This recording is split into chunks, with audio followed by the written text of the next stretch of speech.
Hello, hello, hello, hello, hello, hello. Who are you?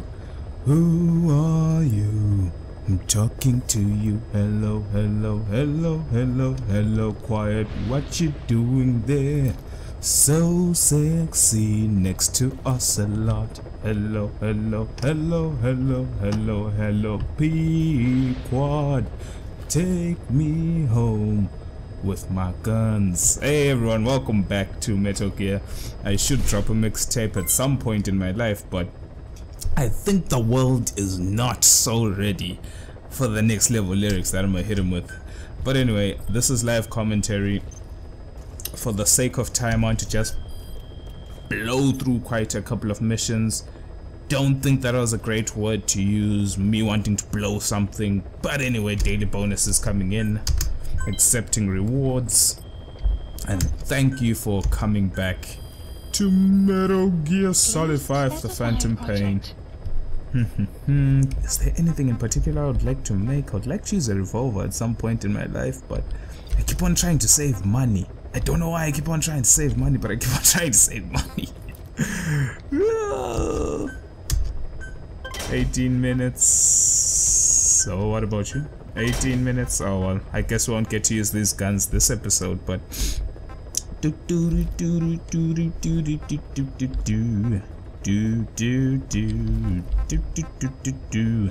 let's try see what we can do. That's a launcher right there. That's a launcher right there. Standard decoy upgraded with speaker function, deploys a diversionary balloon that also plays continuous voice clips. Okay, that could be interesting, but I think it might be a little bit expensive. Stun upgrade, sneaking suit upgrade, active sonar upgrade. Ooh, don't have money, but okay, I see how it's like. Please specify a project. Let's specify projects up in here. Could get this gun for quite, but then I'd be completely broke. What we can do is let's go to combat deployment. Please and let us select a mission. deploy some people to some places where we can get some relatively good GMP. Only thing I see is 50k for the VIP security.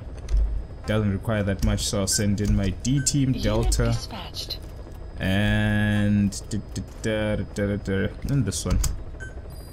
We'll need to Unit get dispatched. to the level to be able to build FOBs so that we can further use that. But anyway, Please select a mission. my idea for this current playthrough was for the next couple of episodes, particularly Red Brass, Occupation Forces, back up, back down, Angel, Broken Wings, and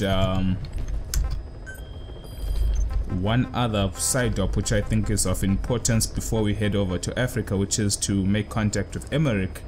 I will be playing some cassette tapes so that we can talk and discuss certain things while we're on the field.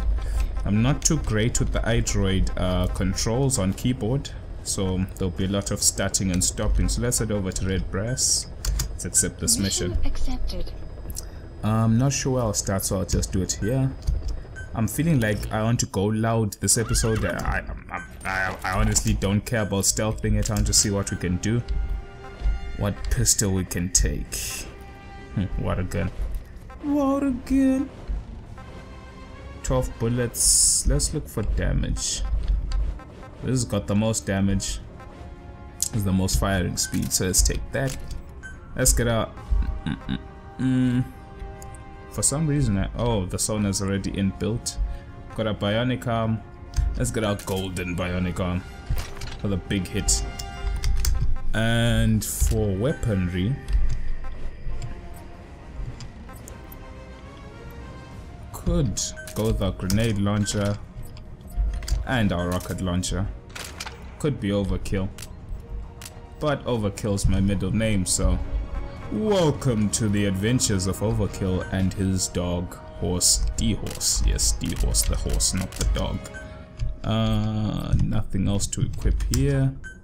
I do believe we got stealth camouflage, so we can experiment with it and see how it works within this game. I haven't actually used it. And do we really need D-horse? We could experiment with the truck. I have painted my cars. Actually, I think I'll save it. I'll save it for another mission. I've got a mission in mind where we're gonna definitely use a car. Battle dress is Gucci, but I'm feeling like using the sneaking suit for the sakes of regeneration. Let's commence mission in the morning. Okay.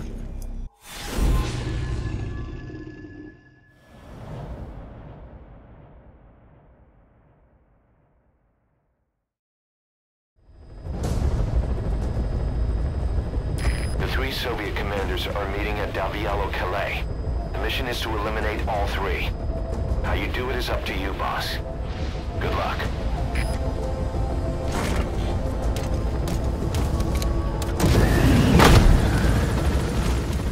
And there are 3 commanders who are supposedly supposed to assassinate. Currently, one is there. The target's anticipated travel routes and the meeting location to your map. Take a look. Okay, these are the routes that they're supposed to potentially travel. And potential destination of meeting, where we'll be killing quite a lot of people. Be careful down there, boss. One in the chamber. The map has been updated. Like I said, this particular mission will be going in loud, and we want to take a look at some of our cassette tapes. Let's look at the Afghanistan today. We'll listen to both and then we'll try to speak on them. Or at least I will try to speak on them if I can get a good grasp of what's being said. Christmas Eve, 1979. The Soviet Union rolled into Afghanistan. Muslims had revolted against the Soviet-friendly regime established the year before. The DRA forces could no longer contain it themselves, so the Soviets went in to intervene. The Afghan government was powerless and fraught with infighting. They lost the hearts and minds of the people, and that alarmed the Soviet leadership. With the Islamic Revolution happening in Iran, the Soviets felt they had to act fast or risk the spread of Islamic revivalism. A superpower, sending a motorized rifle division against men on horseback with antique rifles. Everyone thought it'd be over in an instant, only it wasn't. Some Muslims made their fight a jihad, a holy war, and began a guerrilla campaign on all fronts. A war of attrition. These fighters call themselves Mujahideen. They're being supported by the West through Pakistan. That's why Miller was involved. He was training them near the Zero Line, sponsored by the CIA. The war has become a nightmare for the Soviet troops stationed here. They thought they'd be headed home in 6 months at the most. Then a year passed. 2 years. Now here we are 4 years on.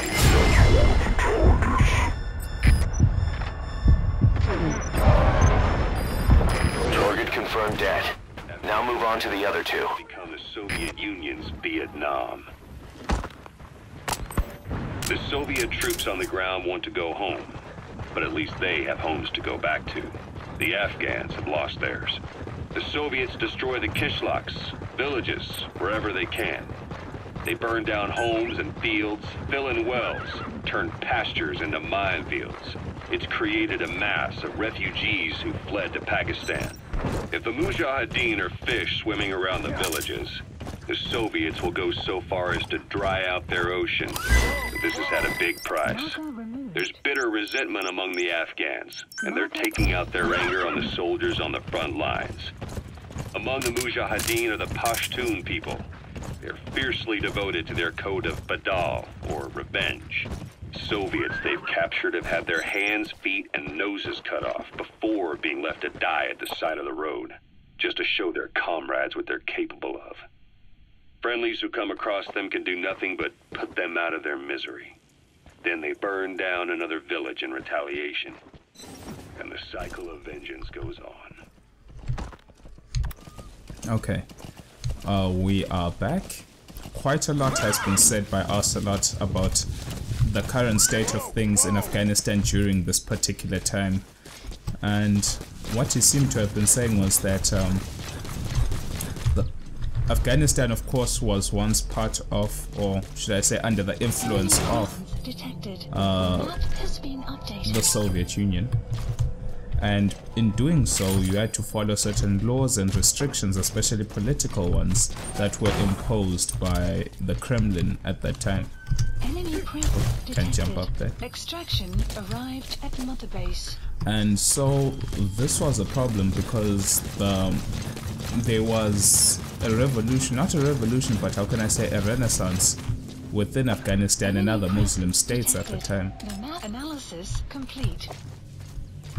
And so, let's see if we can get this shot. Nah, it's impossible. Well, it's possible, but not a shot I would like to make Analysis complete. at this current moment in time. But anyway, there was a Muslim revival within most of the Muslim states at the time, and the Soviet Union got scared.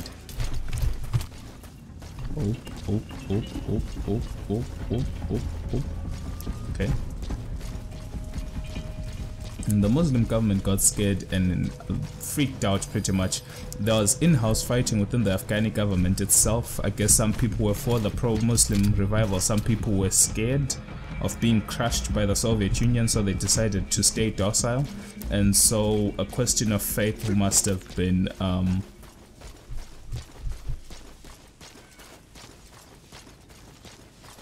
let's see if we can get this guy.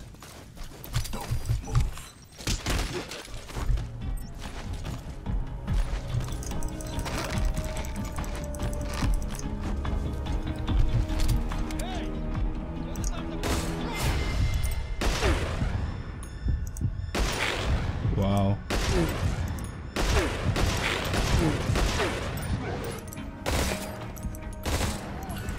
Well, I guess this gun was the biggest mistake of my life. Die!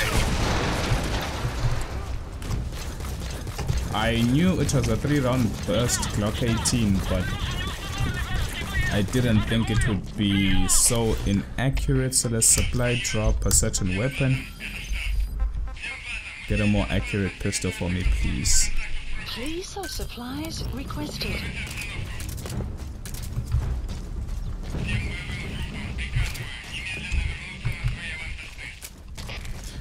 So there was a question of Muslim faith and a Muslim revival, which caused a resistance towards the Soviet Union, because the Soviet Union was not Muslim and of course was the oppressor of the Muslim state. So people started to fight both in the government and the people. So the resistance was formed, the Mujahideen was formed. Finally remembered the name of how to pronounce the word. And this became a holy war. Some people found cause within this fight. Wow. Wow, this guy is so accurate, it hurts.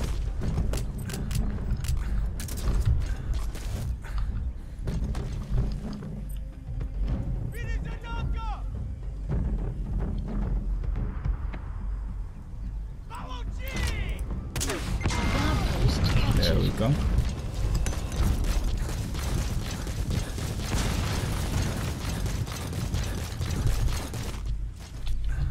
And pretty much the fighting began. Now the problem that Ocelot was saying was that of course the Russian soldiers, as they were invading to suppress the situation, didn't really discriminate on who they killed. Anyone who was not Russian was potentially going to be a victim of this great war. And hence things didn't go so great. There were a lot of casualties, and most of the Afghani forces and the Afghani people took this as a call to justice, in the sense that they had to be brutal with the Russian soldiers. There was no peace amongst them, and hence things didn't go so great. The war was very bloody and there were casualties throughout, whether it was on the Russian side or on the Afghani side, or even just passerbys, people migrating, nomads from different states, Uzbekistan, Kazakhstan, it didn't really matter who was fighting the war, but there was a lot of death and chaos, and people were really brutal. You have arrived at your destination. Though no one may have known really if the war was worth fighting or if it was just, because the methods of killing and the torture that was involved was very severe, no matter who claimed to have been doing the torture, whether it were the civilians, the victims, or the oppressors. Let's hear what else about the Soviet threat. This war, the Kremlin never expected to have this much trouble against the Mujahideen. Afghanistan is a tribal society. Tradition demands that its people stand up to any outsiders who set foot on their land. With the honor of their people at stake, they have everything to fight for. No matter how hard the Soviets hit them, they continue to appear out of nowhere, striking back, then vanishing again. But there's one thing even the Mujahideen fear. Every last one of them. The Soviet gunships. They're highly maneuverable and equipped with massive firepower. Plus, the underside of the fuselage is heavily armored. The Mujahideen can barely scratch them with their small arms. Anyone who hangs around gets mowed down by the gunship's heavy machine guns. This new honeybee weapon that was given to the Hamid fighters, it's no doubt something to help them strike back against the gunships, which makes it a weapon that could change the course of the war. Those guerrilla fighters known as Mujahideen don't actually belong to a single organization. Afghanistan is a multi-ethnic country. You've got the Pashtuns, the Tajiks, Uzbeks, Hazaras, and each of them is split into their own tribes, large and small. Each ethnicity has several rebel organizations that their various tribes gather under. They're united under the banner of jihad, but that doesn't mean they work like a single standing army. Just look at the area around Smasi Fort. A lot of Tajiks used to live there, but they fled after the Soviets started their Scorched Earth campaign. With the area uninhabited, the Hamid fighters, who are Pashtun, decided to move in. The Hamids are based out of the city of Peshawar. We passed through it on the western edge of Pakistan. The Pashtun people have long lived in Afghanistan and western Pakistan. They used to travel back and forth frequently. Then Britain went and established the border that still stands today. The Hamid fighters get generous support from the Pakistani government. The government wants to use them to secure influence over Afghanistan. Their liaison with the Hamids is Inter-Services Intelligence, and behind the ISI, you have the CIA. That's probably how the honeybee ended up in the hands of the... That's the target. Looks like we found him.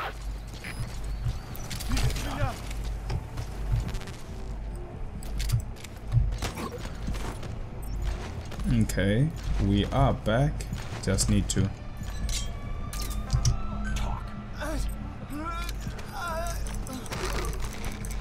get out of this pickle.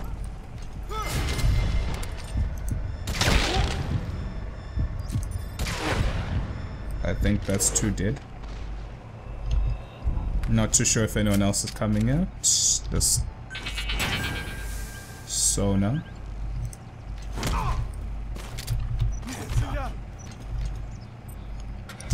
Where are your friends?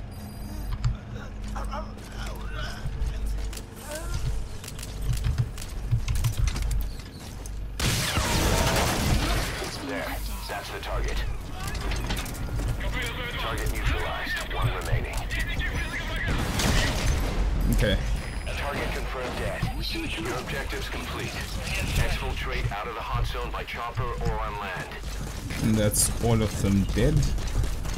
Decided to brutalize them because I've already rescued these generals, or not rescued, but Fultoned them and converted them to the cause of Mother Base. You could say having more soldiers is better. That's true, but I just want to experiment with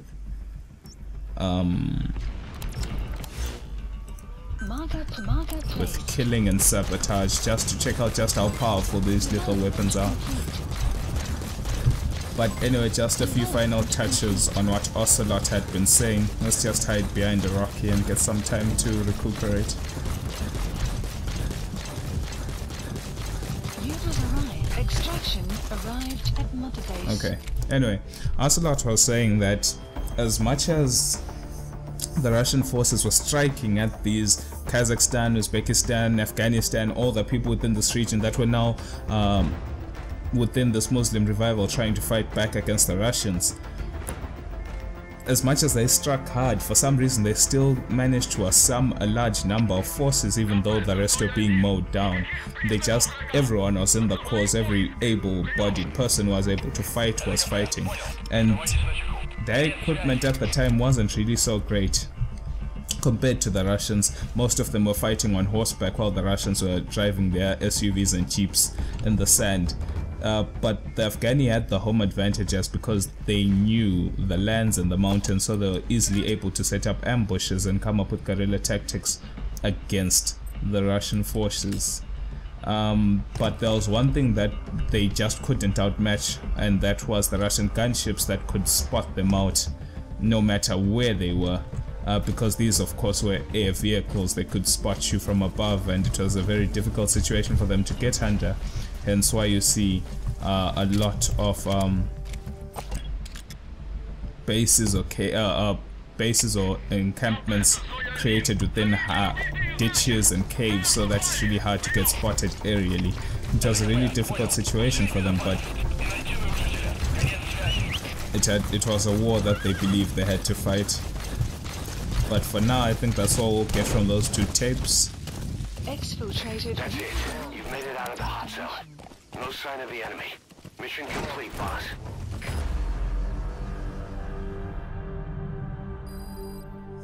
Besides that... Yes, mission complete. Boss, that was exceptional. Thank you for watching and listening to a little bit of backstory. We'll listen to the final tape on the political struggles in the current situation of the war within between Afghanistan and Russia in the next episode, the last piece of information on that tape. Thanks for watching. I'll see you awesome people next time.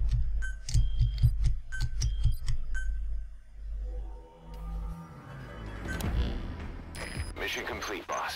That was impressive. But what do you suppose they were going to discuss at such a rare meeting? Guess we'll never know.